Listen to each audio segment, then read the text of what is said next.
Does anybody have any questions? Anybody want to ask anything? Total? How many godchildren do you have, Mike? The count is up to 15 right now.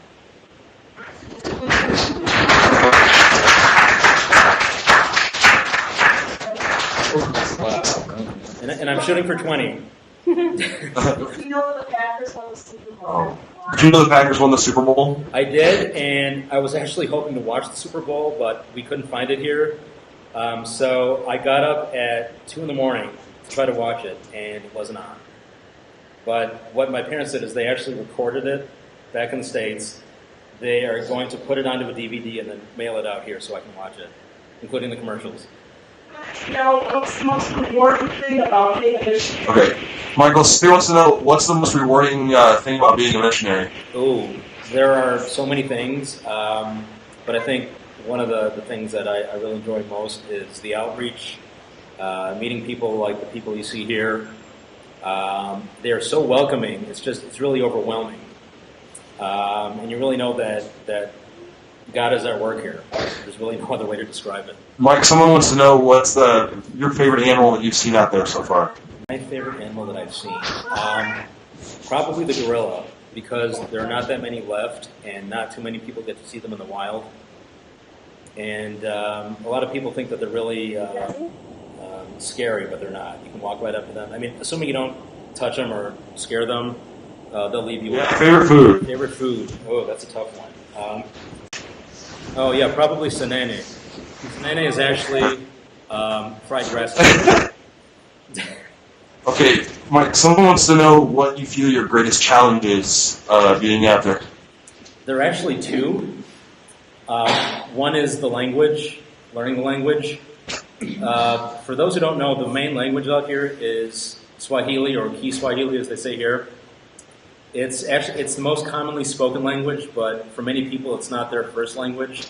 Their first language will be their whatever their tribal language happens to be. And there are 130 tribes in all of Tanzania, and each has its own language.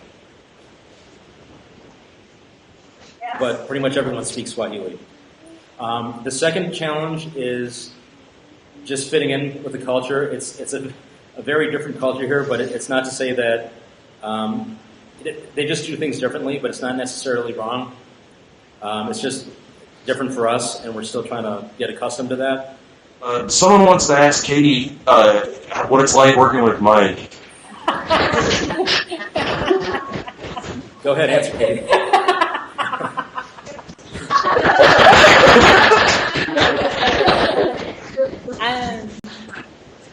I feel Michael is my second brother.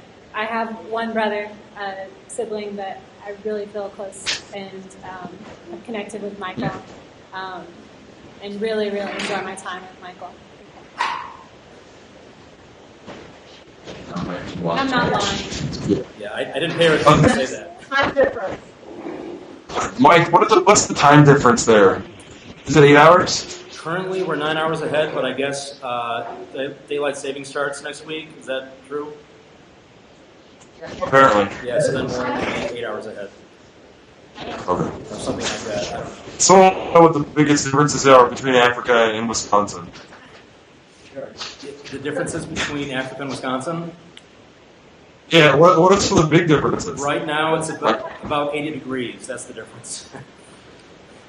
Now, it's the climate actually isn't that bad here, where we are in Cordova. Are you still with me? Yeah, I'm with you. Okay. The climate's actually pretty temperate here. It's, it does get hot, but we are higher in elevation than other parts of Tanzania, and we're also right on the lake, so it makes things a lot cooler here. And we get enough rain to kind of cool things down and make it more tropical, whereas a lot of other parts of Tanzania are just savanna or a desert. And they don't get a lot of rain. And then probably the food. The food is very different here. We have a question for Father Spiridon. Okay. And they wanted to know, Father, why you became a priest, or what brought you to the priesthood. I became a priest through the preaching of somebody. When he told me the news from the Holy Bible that we are here in the earth, but we are expecting another life in the heaven. So when he said so, I saw that, I have to be very close with the church, so to make a good preparation for the another life in the heaven. And through that, the church decided to say that, okay, you will not be only the faithful, you will become a priest. And also, I was a fisherman. And then the church bishop said that you were a fisherman, so now you have to fish the soul of the people. Did you guys hear that? Did everybody hear that? That's really great, Father. Could you quickly explain how you would go about becoming a missionary? How I ended up becoming a missionary? What? Yeah, like how do you do that?